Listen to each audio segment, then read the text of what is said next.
is identified as mentally retarded, put back from the 5th grade into the 4th grade, and stayed in that category until I got out of high school. I don't have any college training, but I met a high school teacher who one day changed my life. I was waiting on another student, and when he came in, he said to me, "Young man, go to the board and write what I'm about to tell you." And I said, I can't do that, sir. He said, "Why not?"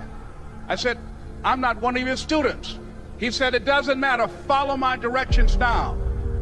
I said, "I can't do that, sir." He said, "Why not?" I said, "Because I'm educable mentally retarded." And he came from behind his desk and he looked at me. He said, "Don't ever say that again. Someone's opinion of you does not have to become your reality." And as he talked, my heart began to beat fast.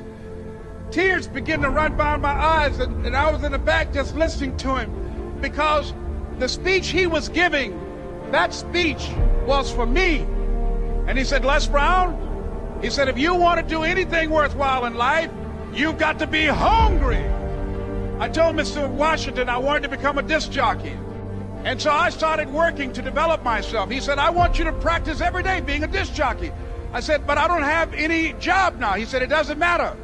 He said that it's better to be prepared for an opportunity and not have one than to have an opportunity and not be prepared. And as I was working to develop myself, I applied for a job as a disc jockey, WMB, on Miami Beach. I went to a guy named Milton Butterball.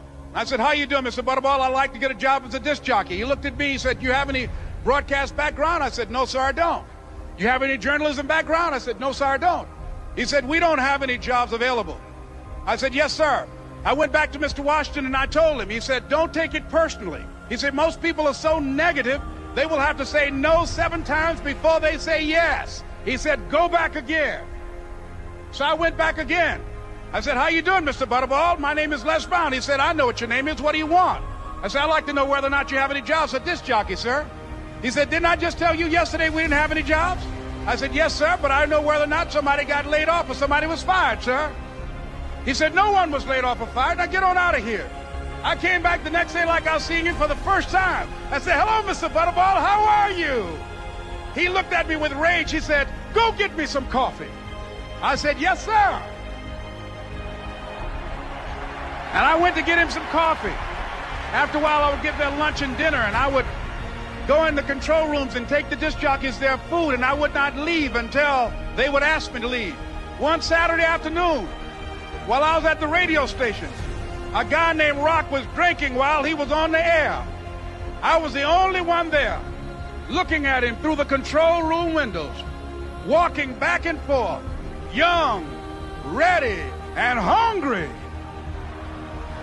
Pretty soon the phone rang, and it was the general manager. And I answered the phone. I said, "Hello?" He said, "Les, this is Mr. Klein." I said, "I know." He said, "Rock can't finish his program." I said, "I know." He said, "Would you call one of the other DJs in?" I said, "Yes, sir." I hung the phone up. I said, "Now he must think I'm crazy." I called my mom and my girlfriend, Cassandra. I said, "Y'all turn up the radio and come out on the front porch. I'm about to come on the air." I waited for about 20 minutes, and I called him back. I said, "Mr. Klein, I can't find nobody." He said, "Young boy, do you know how to work the controls?" I said, "Yes, sir." He said, "Go in there and don't say nothing here." I said, "Yes, sir." I couldn't wait to get behind those controls. I put on an old Stevie Wonder record called Fingertips.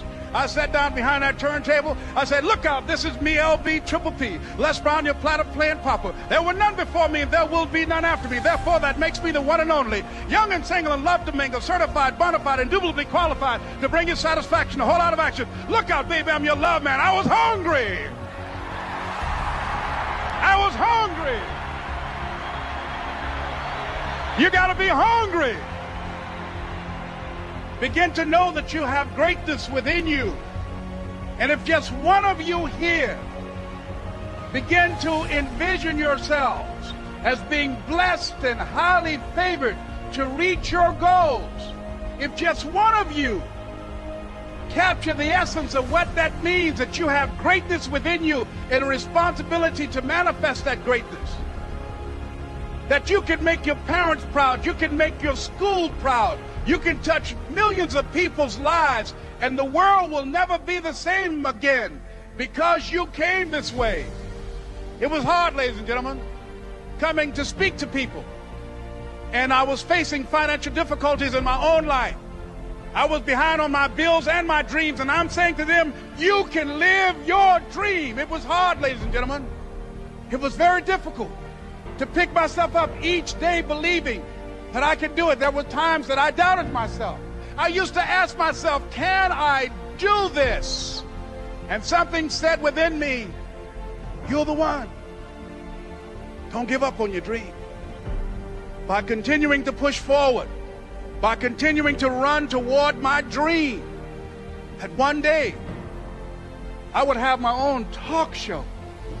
It's a long shot, ladies and gentlemen, from Liberty City, an abandoned building on a floor, never knowing my mother or father. It's a long shot.